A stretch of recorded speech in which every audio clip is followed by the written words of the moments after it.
Olá, tudo bem? Espero que esteja tudo certo contigo, com a sua família, né? E mais uma vez eu agradeço a você por estar assistindo esse vídeo, né?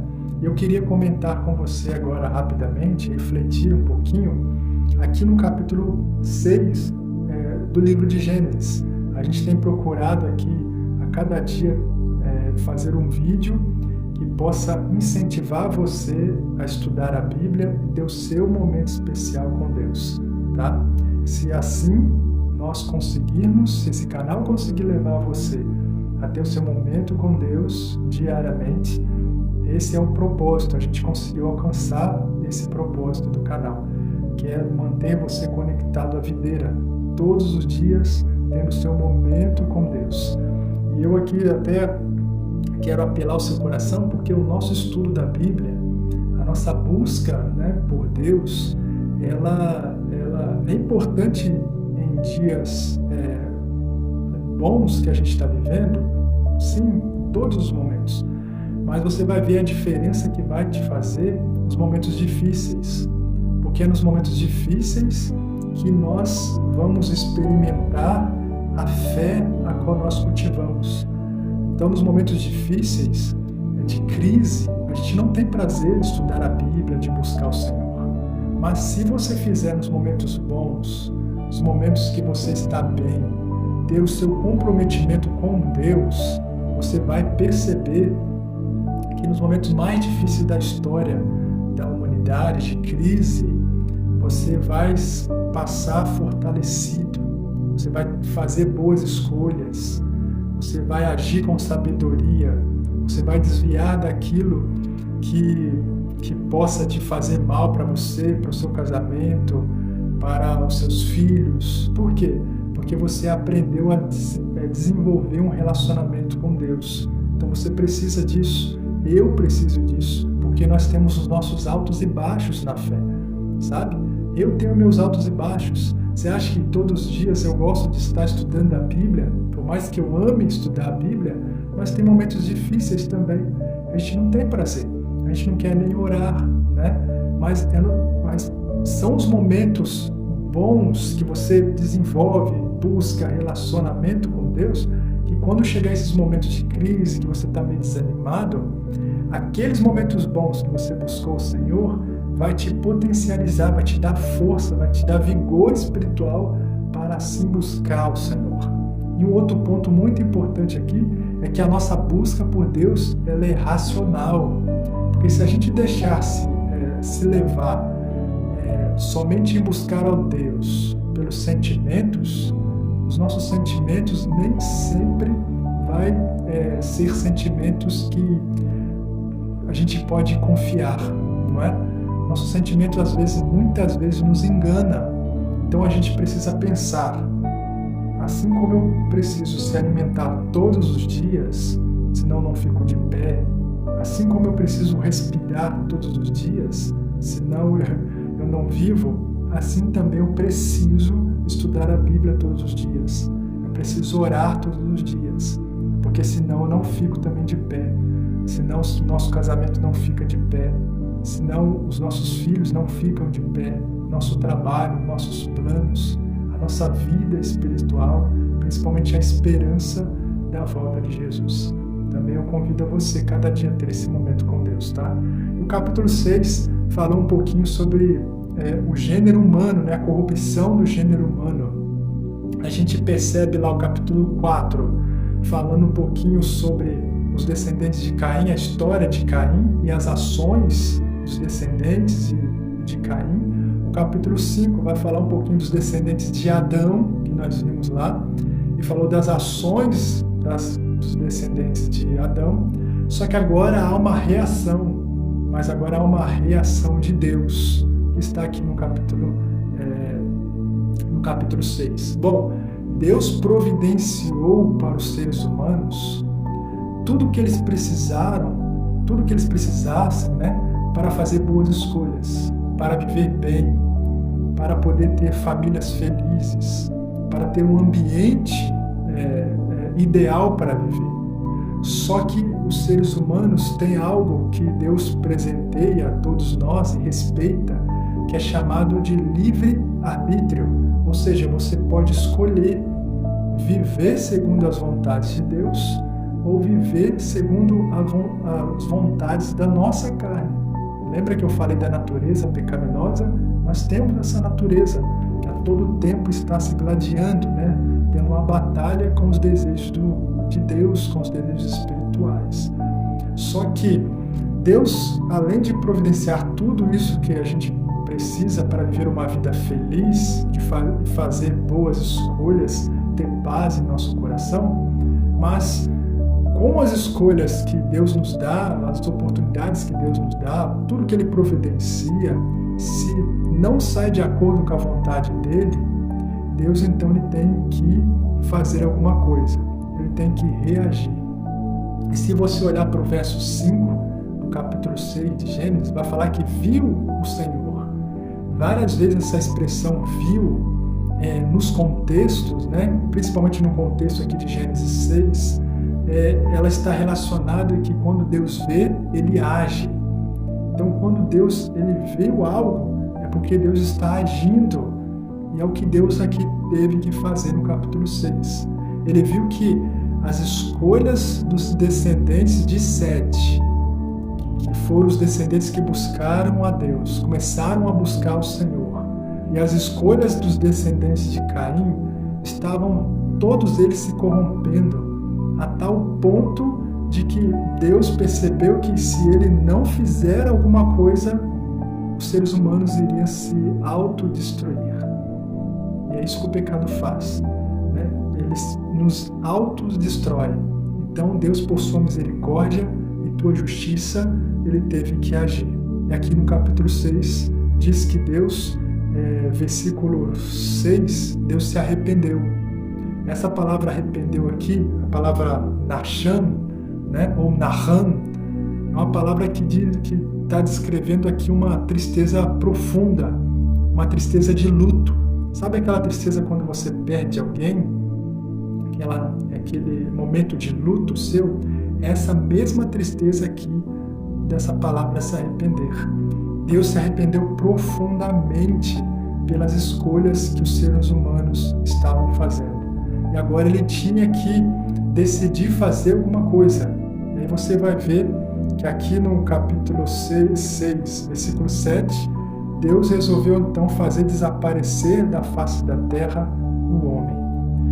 E aqui é tão profundo esse verso, porque está relacionado à promessa de que Deus fez, e que eu vou lembrar você novamente, que está lá em Gênesis 3,15. Qual que era a promessa? Lembra? Várias vezes eu tenho falado em alguns vídeos que Deus iria enviar alguém, um Messias, que iria poder resgatar a humanidade. E se aqui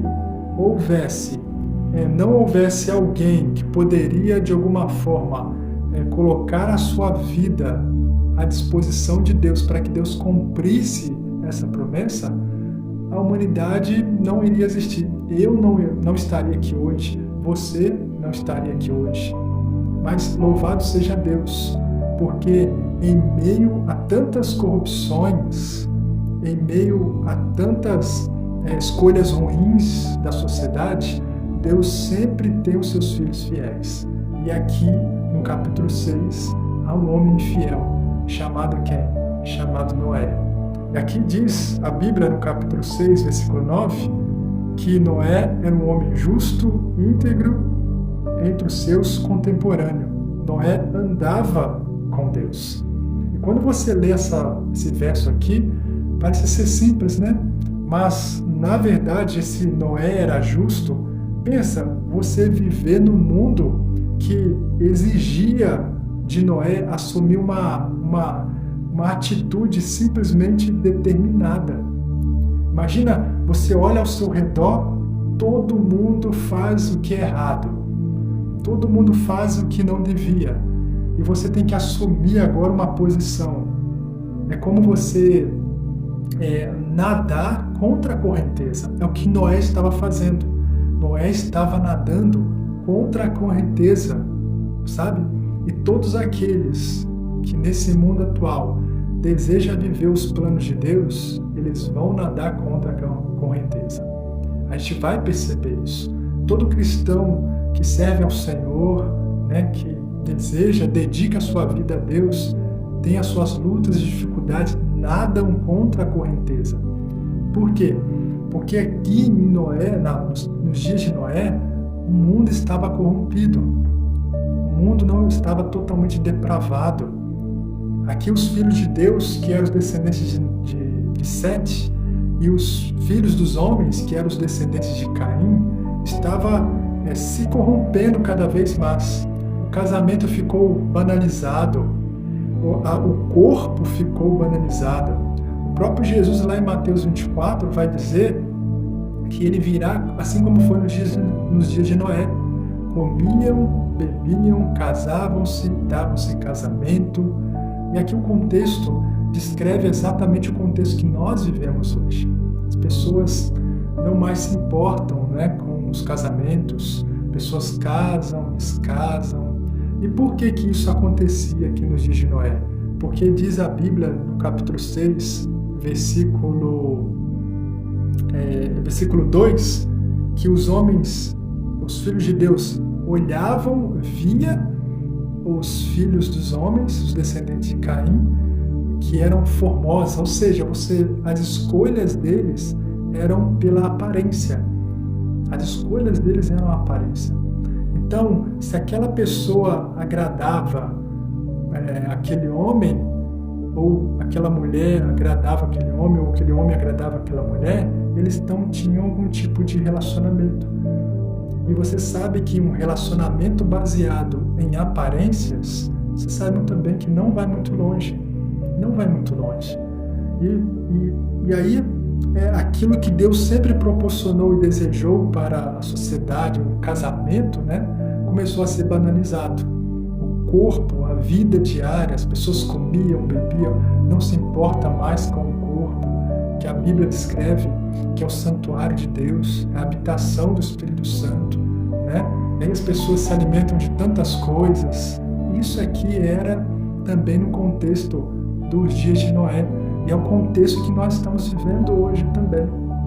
E em meio a toda aquela situação, Deus encontrou Noé, né? Deus achou graça diante de Noé. Por quê? Porque Noé, ele não desfrutou somente da graça. Noé, ele viveu conforme esta graça. Lá no livro de Tito, vai dizer, se eu não me engano, no capítulo 2, que a graça nos educa. Ou seja, quando a graça alcança uma pessoa, ela automaticamente educa a pessoa a viver segundo as vontades de Deus. E é o que aconteceu aqui com Noé.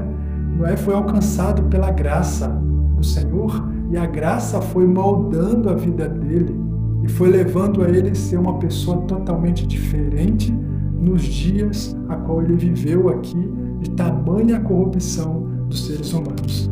E eu quero chamar a sua atenção aqui para 2 pontos que eu quero terminar. No capítulo 6, verso 14, vai aparecer a palavra faze uma arca de tábuas de cipreste.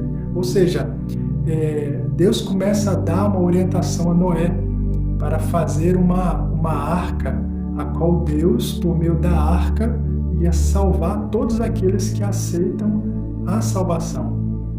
E aqui a palavra arca, ela é a palavra tevar, que é uma palavra também que aparece lá na história de Moisés, uma palavra emprestada da linguagem egípcia. Quando, não sei se você lembra, foi feito aquele cesto para proteger Moisés, quando Moisés foi colocado ali naquele rio, né? Que depois ali a mulher de Faraó, né? Ela viu ali, a filha de Faraó, ela viu ali aquele cesto, e ali estava Moisés ali dentro, né? Quando naquela época resolveram matar todos os filhos dos judeus, lembra lá daquela história de Moisés? Tá no capítulo, se você ler ali no capítulo 1, capítulo 2, vai contar muita história do povo de Israel dentro ali do Egito. E a mesma palavra arca aqui está ligado também ao cesto, né? Ao cesto a qual foi preparado para proteger aquele menino, aquele Moisés. a qual Deus depois usou Moisés para resgatar simplesmente o povo de Israel dentro do Egito. E aqui da mesma forma, Deus ele preparou um cesto enorme, grande, né, para proteger os seus filhos de toda aquela destruição, para depois fazer com que Noé, através de Noé, teria a oportunidade de alcançar toda a humanidade, que alcançou a minha vida, alcançou a sua vida também. Ou seja, em meio à corrupção dos seres humanos, Deus ele sempre envia a sua proteção, o seu cuidado. Ele sempre procura de alguma forma prover para os seres humanos fiéis um plano, e que se todos aqueles que aceitarem o seu plano, Deus então, por intermédio dessa fidelidade, Deus ele pode cumprir as suas promessas, como fez na vida de Noé. Um outro ponto é que você vai perceber que a palavra fazer, na linguagem hebraica, aparece cerca de 5, 6 vezes, né? A partir do verso 14 até o versículo 16. E essa palavra ela está de acordo com a ordem divina. Deus pede para Noé fazer algo, e aí Noé vai lá e faz. Ou seja, você vê aqui uma obediência absoluta à fidelidade, de fidelidade ao Senhor. Então, tudo que Deus pedia, Noé ia e fazia, colocava em prática. E é o que nós precisamos fazer diante do contexto que vivemos também. Quando Deus fala ao nosso coração para a gente fazer algo, né? Quando Deus fala para a gente que aquilo ali não está certo, e a Bíblia é a voz de Deus. Quando a gente lê na Bíblia que nós devemos cuidar melhor do nosso corpo, que é templo do Espírito Santo, e a gente assim o faz, a gente está tendo a mesma atitude de Noé em meio à corrupção. Quando Deus diz para que você viva de acordo com os princípios dele, você começa a viver de acordo com os princípios dele, você está tendo a sua fidelidade absoluta a Deus. Né? Em meio ao mundo, ao contexto que Noé viveu, em meio a um contexto que nós vivemos também. Essa é a maior escolha que a gente pode fazer. A fidelidade ao Senhor é a melhor escolha que eu e você devemos fazer. Porque nós também iremos passar logo muito em breve por uma corrupção totalmente generalizada. A gente já está passando por isso. Hoje, aquilo que deveria ser certo, né, já não está mais sendo certo. Eles estão mais chamando a atenção. Hoje o que é errado está certo, o que está certo está errado. Hoje os valores, os princípios estão totalmente invertidos na sociedade. E precisam de pessoas como Noé. Pessoas que viveram assim como Noé, para que tomem uma decisão. E a única forma da gente ter a mesma decisão que Noé teve, você vai ver que no versículo 9 fala que Noé andava com Deus. Assim como Enoque. Lembra que eu falei no último capítulo 5 que o relacionamento de Enoque com Deus era mais forte que a morte? Assim também o relacionamento de Noé era mais forte que a morte. Era capaz de qualquer coisa. Mesmo em meio àquele mundo de corrupção, Noé então resolveu ser fiel ao Senhor, independente da situação ao seu redor. E eu queria terminar aqui lendo um texto com você, que está aqui no capítulo 6, no versículo 3, que diz assim, Então disse o Senhor, o meu espírito não agirá para sempre no homem, pois este é carnal, e os seus dias serão 120 anos. Então, durante 120 anos, Deus agiu por meio do teu Santo Espírito, atuando no coração dos homens, por meio de Noé e suas pregações em construir aquela arca, para que o povo atendesse o chamado de Deus, o convite de Deus de salvar todos eles. Mas, infelizmente, você percebe aqui que somente Noé e sua família foram salvas naquele período. E aqui eu aplico até para os nossos dias também. Hoje, o Espírito Santo está do mesmo jeito agindo na vida dos homens. Só que assim como foi nos dias de Noé, assim também será nos nossos dias. Espírito Santo não vai agir para sempre. O Espírito Santo ele vai convidar a gente, vai mostrar para a gente a verdade da palavra de Deus, vai convidar a gente a viver segundo os princípios bíblicos, mas chegará um tempo que, assim como foi no tempo de Noé, também vai ser nos nossos dias que vai cessar as misericórdias de Deus, vai cessar a bondade de Deus, porque Deus em algum momento ele vai ter que fazer justiça. Foi a justiça de Deus praticada através do dilúvio, e assim também será nesses últimos dias. E hoje Deus convida você a viver e fazer as mesmas escolhas que Noé fez, de ser fiel, de olhar para o seu casamento e entender o que a Bíblia fala de casamento, e independente dos contextos que você vive em seu casamento, e falar assim: Deus espera que eu seja fiel, e é isso que eu vou ser. É olhar para o seu corpo e você entender que a Bíblia diz que o nosso corpo é a habitação do Espírito Santo, e você simplesmente olhar para todas as coisas corrompidas e para aquilo que é colocado diante de nós e escolher: não, Deus espera que eu seja fiel, porque o meu corpo é templo do Espírito Santo. É esses tipos de pessoas que Deus, logo muito em breve, vai colocar para dentro da arca e vai proteger diante dos últimos momentos finais da história, a qual Daniel, no capítulo 12, descreve que haverá um tempo de angústia como nunca houve, desde quando houve a humanidade. E eu quero convidar desde já hoje você ser um homem fiel, uma mulher fiel ao Senhor, aos princípios de Deus, e viver esta graça assim como Noé viveu esta graça e foi educado por ela. Queria orar com você. Senhor Deus, nos ajude a sermos como Noé, Pai, e fazer as mesmas escolhas que ele fez. Nos ajude, Senhor, em meio à corrupção, ter o nosso coração voltado para o Senhor. Nos dê prazer e alegria de obedecer e servir ao Senhor. E nos dê a presença do Espírito Santo e a obra dele na nossa vida e na nossa mente, para nos tornarmos mais desejosos para viver contigo no céu. Abençoe minha vida, a vida da minha esposa, minha família. Alcance o coração desses que estão orando comigo, dos que vão assistir os vídeos. Eu sei que é um vídeo muito estendido, mas o Espírito Santo ele convida as pessoas que de fato querem ter um relacionamento com o Senhor, e quando assim o faz, essas pessoas entendem, Pai, que meia hora, 20 minutos, 40 minutos é pouco para passar com o Senhor o tempo tão maravilhoso, Pai, a qual nós necessitamos, porque é onde nós conseguimos entender o Teu amor e a Tua bondade através das Escrituras.